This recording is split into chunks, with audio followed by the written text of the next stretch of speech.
While many exam type questions ask us to price a bond conveniently on a coupon date, it's more realistic to retrieve the price of the bond on a settlement date that falls between two coupons.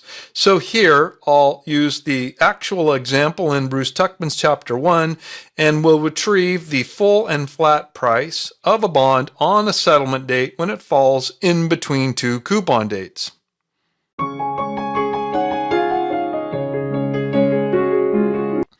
My example here matches the values in Tuckman's Chapter 1, that's specifically 1.3, in case you're using the Tuckman example, which is assigned to FRM candidates.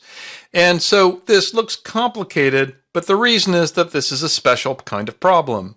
Most of the time, especially on a financial exam, when we price a bond, we're pricing it on a coupon date, which makes it very convenient. Oftentimes it's when the bond is originated, and that's implicitly a coupon date because we wait one full period until the next coupon. However, it's more realistic to price the bond on a settlement date that occurs on some date between two coupon payments. So that's this example. And so the diagram here represents the situation. Our settlement date, I'm keeping with the actual example, the settlement date is June 1st, 2010, and that occurs between two coupon dates where the previous coupon was February 15, 2010. So you see how this is realistic. This could be a settlement date on any of the days between two coupons. And so the next coupon date is 6 months later, August 15th, 2010, and so we like to price the bond. And here are some inputs in my spreadsheet, right? Face value is 100. This bond happens to have a coupon rate of 3 5/8, which is 3.625%. Always, these coupon rates assumption are per annum. And then we have a yield, which is also per annum.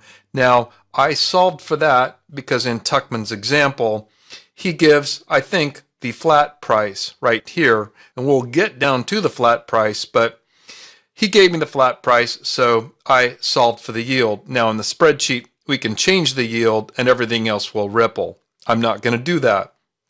Then here I have 3 coupon dates. As an input, my last coupon date, you can see here, that corresponds to the February 15th, 2010 here. Our settlement date is also an input, right? So that could fall at any point in this timeline. And here you see my next coupon is actually calculated for me using Excel's eDate function, and I simply add 6 months. So those are the coupon dates. And then the final input here in terms of the bond is the maturity. So this bond happens to mature August 15th. You can see that's on a coupon date, 2019. So that's a little over 9 years from the settlement date. Over here, I just have a little cluster that deals with the accrued interest or calculates the accrued interest, right? We have days since the last coupon, and you can see is 106. All I've done is subtract these dates. Settlement date minus last coupon. Days until the next coupon is 75 days. That's this period right here.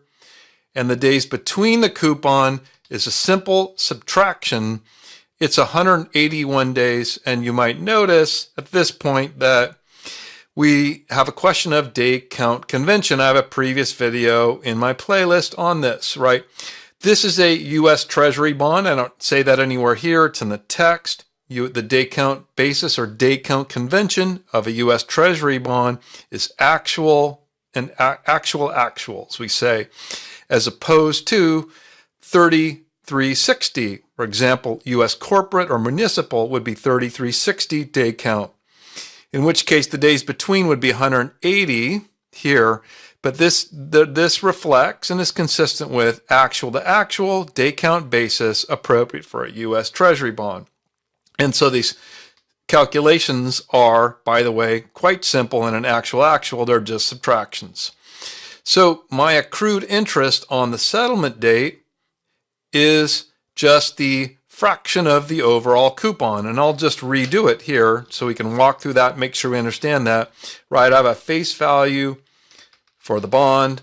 Here's my coupon rate, but that's a per annum. and we have semi-annual periods, so we would divide that by 2, and that would be the coupon rate for the whole period, but we just want the accrued interest, and what I can do that is multiply by the fraction of the period since the last coupon, which is 106, $1.661.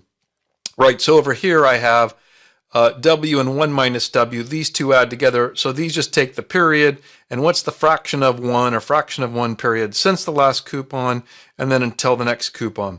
I used the W later to do the longhand discounted cash flow that's below this primary panel.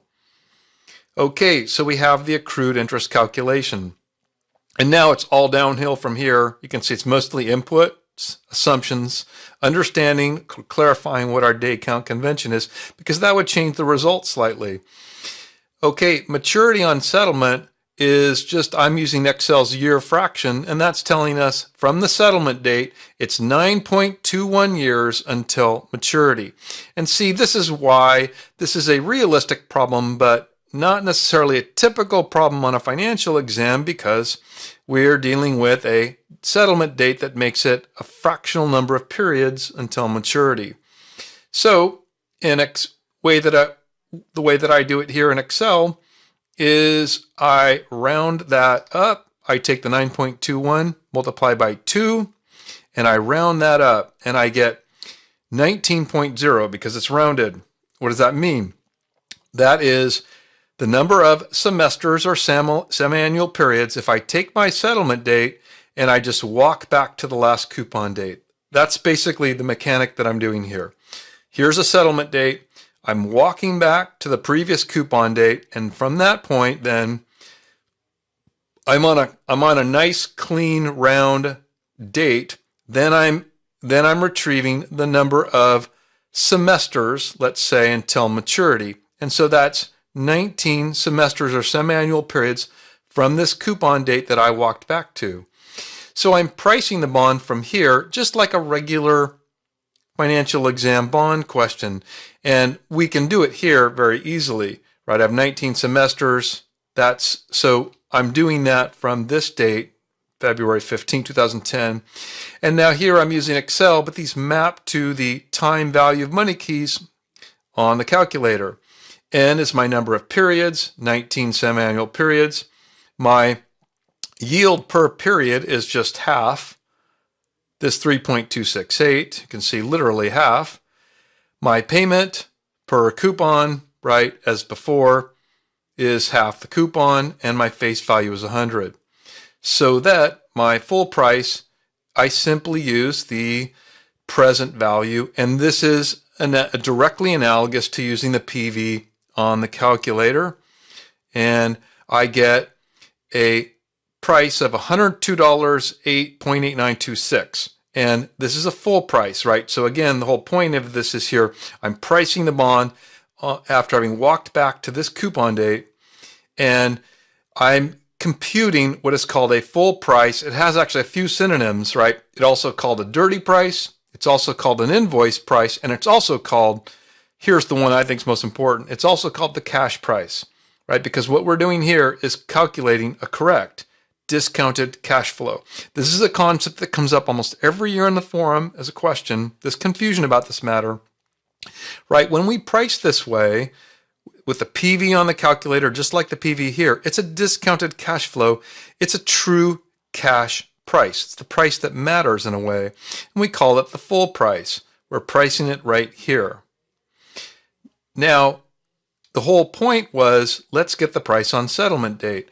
So having done the full or cash price here, all I need to do to get the full or cash price on settlement date is really walk it forward, so to speak, at the yield. So I simply, you can see here, I compound at this semi-annual yield over this semi-annual distance, which in this case is 0.59 of 1. So this is a straight compounding of the cash value forward 106 days, or 0.59 of the period. This would naturally get me the full price at the settlement. So you see how my label changes from full price at last coupon the full price at settlement. I walked forward. Now I have the full price at settlement, again, also called the dirty price or invoice price or the cash price. At this point, we're now at the settlement date. I can subtract the accrued interest that I calculated, and I'm getting here now the flat price at the settlement date.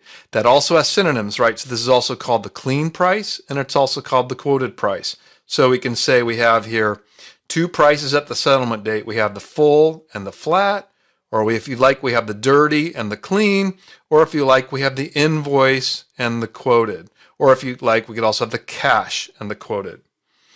Okay, that's the basic mechanic. And now just to make sure this works, below this, which I'm not going to go into tedious detail here, is I do the longhand calculation, the discounted cash flow, right? Actually, here I'm taking the actual cash flows on the coupon dates, right? February, August 15th, etc. But because on the settlement date, my cash flow exponent is not round, and so then I have the corresponding present value cash flows. And you'll notice, so if I do a longhand discounted cash flow on the settlement date, I get $103.8740, and that matches my full price at settlement with the calculation. So I hope that's helpful. If you enjoyed the video, subscribe to the channel and you'll get notified of my next video. Thank you.